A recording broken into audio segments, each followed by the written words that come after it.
Friends తల్లి వందన పథకం సంబంధించి మనకి పేమెంట్ స్టేటస్ చెక్ చేసుకున్నప్పుడు అప్లికేషన్ డీటెయిల్స్లో మనకి రిమార్క్స్లో నాట్ ఇన్ రైస్ కార్డ్ అని చెప్పేసి వచ్చిన వాళ్ళకి అమౌంట్ అనేది పడుతుందా లేదని చెప్పేసి ప్రీవియస్లో ఒక వీడియో అయితే చేయడం జరిగింది. సో ఇక్కడ మనకి గ్రీవెన్స్ అనేది అప్లై చేసుకోవడానికి అవకాశం ఉందా లేదని చెప్పేసి ఈ వీడియోలో మీకు స్టెప్ బై స్టెప్ అయితే ఎక్స్ప్లెయిన్ చేస్తాను.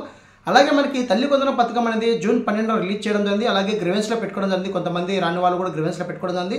అలాగే వాళ్ళకి మళ్ళీ జూలై 10వ తారీఖున కూడా అమౌంట్ రిలీజ్ చేయడం జరిగింది. సో మళ్ళీ ఆ గ్రీవెన్స్ అనేది అప్లై చేసుకోవడానికి అవకాశం కూడా ఇవ్వడం జరిగిందండి. ఇప్పుడు మనకి ఈ తల్లి వందన పథకం సంబంధించి సమ్ కారణాల చేత పేమెంట్ రాని వాళ్ళు కావచ్చు, ఎలిజిబుల్ లిస్ట్లో ఇన్ఎలిజిబుల్ లిస్ట్లో లేని వాళ్ళు కావచ్చు, అలాంటి వాళ్ళందరూ గ్రీవెన్స్ అనేది పెట్టుకోవడానికి అవకాశం ఇప్పుడు ఉందా లేదా అని చెప్పేసి ఈ వీడియో ద్వారా మీకు ఎక్స్ప్లెయిన్ చేస్తాను అండి. సో మనకి ఫస్ట్ జూన్ 12న రిలీజ్ చేసినప్పుడు వాళ్ళు కారణాల చేత మీరు అర్హత ఉండి అనర్హత లిస్టులో వచ్చిన వాళ్ళు మీకు నిజంగా ఎలిజిబిలిటీ ఉంటే గ్రీవెన్స్ పెట్టుకోవాలని చెప్పి చాలా ఆప్షన్స్ అయితే ఇచ్చారండి. ఇప్పుడు మనకి ఆప్షన్స్ అనేది కంటిన్యూగా ఉన్నాయా లేదా అని చెప్పేసి ఈ వీడియో ద్వారా మీకు ఎక్స్ప్లెయిన్ చేస్తాను. అలాగే ఈ తల్లి వందన పథకం సంబంధించి ఎవరికైతే పేమెంట్ డీటెయిల్స్ దగ్గర నాట్ ఇన్ రేషన్ కార్డ్ అని చెప్పేసి వచ్చిన వాళ్ళు ఎవరైతే ఉన్నారో వాళ్ళకు ఆటోమేటిక్గా వాళ్ళు రేషన్ కార్డులు అయితే ఉండడం జరిగిందండి. కానీ ఇక్కడ మనకి ఈ విధంగా రిమార్క్స్ అయితే రావడం. సో వీళ్ళు ఏ విధంగా గ్రీవెన్స్ అనేది అప్లై చేసుకోవాలి, ఎలా అప్లై చేసుకోవాలని చెప్పేసి ఈ వీడియో ద్వారా మీకు స్టెప్ బై స్టెప్ అయితే తెలియజేయడం అయితే జరుగుతుంది. ఫ్రెండ్స్ వీడియోస్ ఖచ్చితంగా లైక్ చేసి సపోర్ట్ చేయండి. సో ఇప్పుడు ఎవరికైతే ఈ ప్రాసెస్లో భాగంగా స్టేటస్ చెక్ చేసుకున్నప్పుడు రిమార్క్స్లో not in rice card, so not in rice card అంటే వాళ్ళకు రైస్ కార్డ్ లేదని చెప్పేసి రావడం అయితే జరిగిందండి. సో వాళ్ళకి రైస్ కార్డ్ అయితే ఉంది.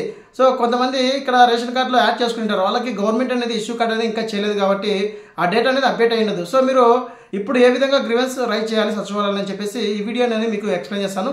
అలాగే ఈ గ్రీవెన్స్ సంబంధించి ఈ గ్రీవెన్స్ టైప్ సంబంధించి తల్లి వందన సంబంధించి ఏ ఆప్షన్స్ అనేది మనకి ఇంకా ఎనేబుల్లో ఉన్నాయి, ఏ ఆప్షన్స్ అనేది రిమూవ్ చేశారని చెప్పేసి లైవ్ డెమోతో మీ ముందుకు వీడియోని తీసుకొస్తాను. ఫ్రెండ్స్ మరింత క్లియర్ చేయడం టాపిక్ కదా, let's go. Friends NVM portal open చేసి నేను పేమెంట్ స్టేటస్ అనేది చెక్ చేయడం జరిగిందండి. ఆల్రెడీ ప్రీవియస్లో వీడియో అనేది చేయడం జరిగింది కదా. సో ఇక్కడ మనకి నాట్ ఇన్ రైస్ కార్డ్ అని చెప్పేసి అప్లికేషన్ డీటెయిల్స్లో మనకు వచ్చినప్పుడు వీళ్ళకి గ్రీవెన్స్ ఏ విధంగా పెట్టాలని చెప్పేసి వీడియో అనేది మీ ముందుకైతే తీసుకొస్తామండి. సో వీళ్ళు ఇక్కడ రేషన్ కార్డులు అయితే ఉన్నారు, కానీ మనకి ఇష్యూ కార్డ్ అని చేయలేదు కాబట్టి వీళ్ళకి నాట్ ఇన్ రైస్ కార్డ్ అని చెప్పేసి రావడం. సో ఇక్కడ మనకి గ్రీవెన్స్ పెట్టే ప్రాసెస్లో భాగంగా ఈ ఆప్షన్ సెలెక్ట్ చేసుకోవాలని చెప్పేసి ఇప్పుడు మీకు చూపిస్తాను. సో నేను క్రియేట్ ఏ గ్రీవెన్స్ అని చెప్పేసి మీకు ఇక్కడ క్లిక్ చేస్తున్నానండి. సో క్లిక్ చేసిన వెంటనే ఇక్కడ మనకి ఎవరికైతే నాట్ ఇన్ రైస్ కార్డ్ అని చెప్పేసి వచ్చిందో వారికి గ్రీవెన్స్ ఎలా అప్లై చేయాలని ఇప్పుడు మనం చూద్దాం. సో మరొకసారి ఇక్కడ అప్లికేషన్ ఎవరైతే ఉన్నారో ఆ వ్యక్తి యొక్క ఆధార్ నెంబర్ అనేది ఇక్కడ ఎంటర్ చేయాలండి. సో నేను ఆధార్ నెంబర్ అనేది ఎంటర్ చేస్తున్నాను. ఫ్రెండ్స్ ఈ వీడియో నచ్చితే ఖచ్చితంగా లైక్ చేసి ప్రతి ఒక్కరికి నాట్ ఇన్ రైస్ కార్డ్ అనే ఆప్షన్స్ ఎవరికైతే ఉందో వాళ్ళు ఒకసారి ఈ ప్రాసెస్ అని చేసుకోండి, వర్క్ అవుతుందని చెప్పేసి నేను భావిస్తున్నాను. సో ఇక్కడ నేను ఆధార్ నెంబర్ అయితే ఎంటర్ చేయడం జరిగిందండి. సో ఎంటర్ చేసి ఇక్కడ స్కీమ్ టైప్ అని చెప్పేసి సెలెక్ట్ చేస్తున్నాను. సో ఇక్కడ మనం రైస్ కార్డ్ అని చెప్పి సెలెక్ట్ చేసుకోండి. సో రైస్ కార్డ్ అని సెలెక్ట్ చేసుకొని ఇక్కడ మీకు 2025 సెలెక్ట్ చేసుకుని గెట్ డీటెయిల్స్ మీద క్లిక్ చేసిన వెంటనే ఇక్కడ మనకి సిటిజన్ డీటెయిల్స్ అయితే రావడం అవుతుంది. సోషల్ మ్యాపింగ్ సంబంధించి డీటెయిల్స్ మొత్తం రావడం అవుతుంది.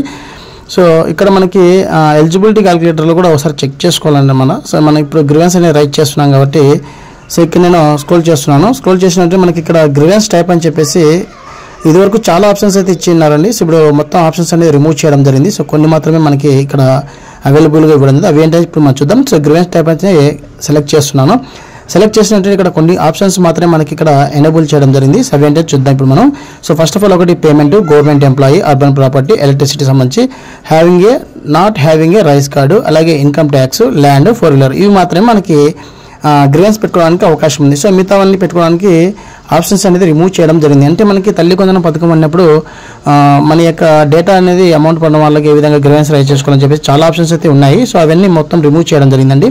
ఇప్పుడు కేవలం మనకి పేమెంట్ సంబంధించి కావచ్చు, గవర్నమెంట్ ఎంప్లాయీ సంబంధించి కావచ్చు, అర్బన్ ప్రాపర్టీ సంబంధించి కావచ్చు, ఎలక్ట్రిసిటీ సంబంధించి కావచ్చు, not having a rice card సంబంధించి కావచ్చు, అలాగే ఇన్కమ్ ట్యాక్స్ సంబంధించి కావచ్చు, ల్యాండ్ సంబంధించి కావచ్చు, 4 వీలర్ సంబంధించి మాత్రమే మనకి ఆప్షన్స్ అనేది ఎనేబుల్ ఇవ్వడింది. సో ఇక్కడ మనకి నాట్ ఇన్ రైస్ కార్డ్ అని చెప్పేసి అన్నారు కదా. సో వాళ్ళకి రైస్ కార్డ్ అయితే కొత్తగా యాడ్ చేశారు, రైస్ కార్డులో పేరు అయితే ఉంది. కానీ ఇక్కడ మనకి తల్లి వందన పథకంలో రేషన్ కార్డు లేదని చెప్పేసి రావడం ఉంది, అంటే రేషన్ కార్డులో వ్యక్తి లేదని చెప్పేసి రావడం ఉంది. సో అప్పుడు మనం ఆప్షన్ సెలెక్ట్ చేసుకోవాల్సింది not having a rice card అని చెప్పేసి సెలెక్ట్ చేసుకోవాలంటే వీళ్ళకు రైస్ కార్డ్ లేదని చెప్పేసి వచ్చింది, కానీ వీళ్ళకి రైస్ కార్డ్ అయితే ఉందని చెప్పేసి మనం ఆప్షన్ సెలెక్ట్ చేసుకోవాలి.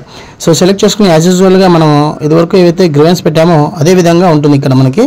సో ఇక్కడ మనకి బెనిఫిషరీ సాటిస్ఫైడ్ అని చెప్పేసి నాన్ క్లిక్ చేసి బెనిఫిషరీ యొక్క మొబైల్ నెంబరు, అలాగే బెనిఫిషరీ సంబంధించి ఎవరైతే రేషన్ కార్డు లేదు అని చెప్పేసి మీకు నాట్ ఇన్ రేషన్ కార్డు అని చెప్పేసి రిమార్క్స్లో వచ్చిందో సో ఫ్యామిలీ సంబంధించి రేషన్ కార్డ్ నెంబర్ అనేది ఇక్కడ ఎంటర్ చేసి బెనిఫిషరీ యొక్క ఆధార్ నెంబర్ అనేది ఇక్కడ ఎంటర్ చేయాలండి. సో బెనిఫిషరీ యొక్క ఆధార్ నెంబర్ అంటే మీకు రేషన్ కార్డులో లేదని చెప్పేసి ఎవరి పేరైతే వచ్చిందో ఆ వ్యక్తి యొక్క ఆధార్ నెంబర్ సంబంధించి పేరు ఎవరైతే ఉందో ఆ పేరుని ఎంటర్ చేసి ఇక్కడ క్యాస్ట్ సర్టిఫికేట్ నెంబర్ ఉంటే ఎంటర్ చేయండి, లేదంటే లేదు. సో రికమెండేషన్లో ఎలిజిబుల్ అని చెప్పేసి గ్రీవెన్స్ సబ్మిట్ చేస్తే మనకు అవుతుంది. సో ఈ విధంగా అయితే మీరు గ్రీవెన్స్ రైట్ చేసుకోండి. ఇదండి video update. Thank you so much. జై హింద్.